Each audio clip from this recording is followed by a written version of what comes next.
The year is 1800 BC, and we find our story in the land of Canaan, where there lived a man named Jacob. He had 2 wives, Leah and Rachel, and through them had 6 sons. Theirs was a complicated family dynamic, and when Rachel saw that she was not favored by her husband, she did something rash. She gave her handmaid Bilhah to Jacob as a concubine. On the outskirts of town, some merchants arrived and bought Joseph from his brothers for 20 pieces of silver. The merchants then took Joseph to Egypt and sold him to Potiphar, an officer of Pharaoh. At first, Potiphar trusted Joseph and put him in charge of his household, but soon his wife began to lust after Joseph and tempted him, but he rejected her advances. Enraged by his rejection, Potiphar's wife accused Joseph of attempting to assault her. To save himself, Joseph ran from her. When Potiphar heard these lies, he threw Joseph into prison. Then Leah, Rachel's sister, did the same thing with her handmaid Zilpah. No one could interpret the dreams, so Pharaoh summoned Joseph from prison. Will Joseph hold a grudge against his brothers for what they did to him?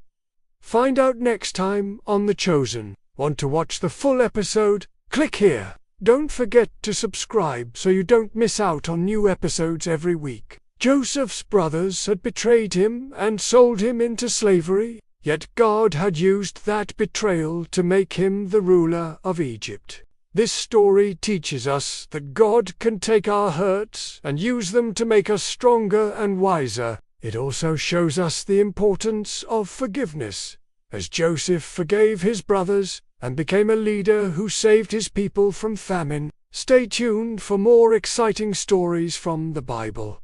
After hearing Joseph's interpretation of his dreams, Pharaoh made him vizier of Egypt, second only to himself, and Joseph was reunited with his father, Jacob, who settled in Egypt with all his family. Joseph had 12 sons, and when he embraced his father, he told him, "As for me, I am going to bury you in Egypt. Do not fear, my father. You will be reunited with your sons."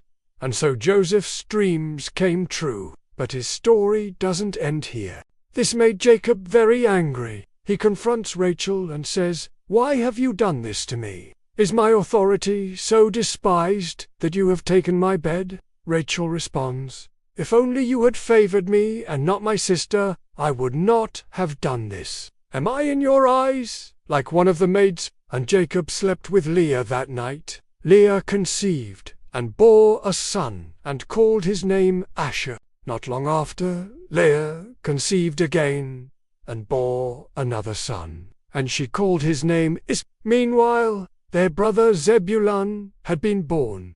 They were all half-brothers, but it was young Joseph who stole the spotlight, not because he was Jacob's favorite, but because God had great plans for him. In a dream, God showed Joseph that one day his 12 sons would become a great nation. But Joseph's brothers, filled with envy, did not receive this news well. They hated him even more when he told them about a dream where sheaves of wheat were bowing down before his sheaf. They said, "Shall you indeed reign over us? Or shall you truly have dominion over us?" And they began to hate him even more.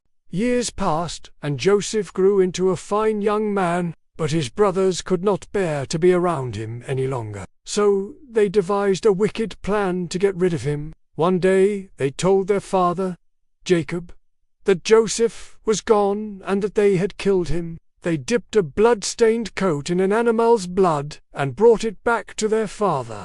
"Look, this is Joseph's coat. He is gone, and this is the blood-stained coat." Jacob believed them and tore his clothes and mourned for his son Joseph, believing him to be dead. His sons came and comforted him, saying, "Your father is right here. Why then are you still mourning?" But Jacob insisted, "No, I will wait until Joseph comes back to me. I will not rest. If my son has perished, I will be utterly ruined." So Jacob kept mourning Joseph. But little did he know his son was alive and well. But God was with Joseph, and after 2 years, Pharaoh had a series of dreams that troubled him. In the next episode, we'll discover how Joseph's brothers come crawling back to him and how he forgives them.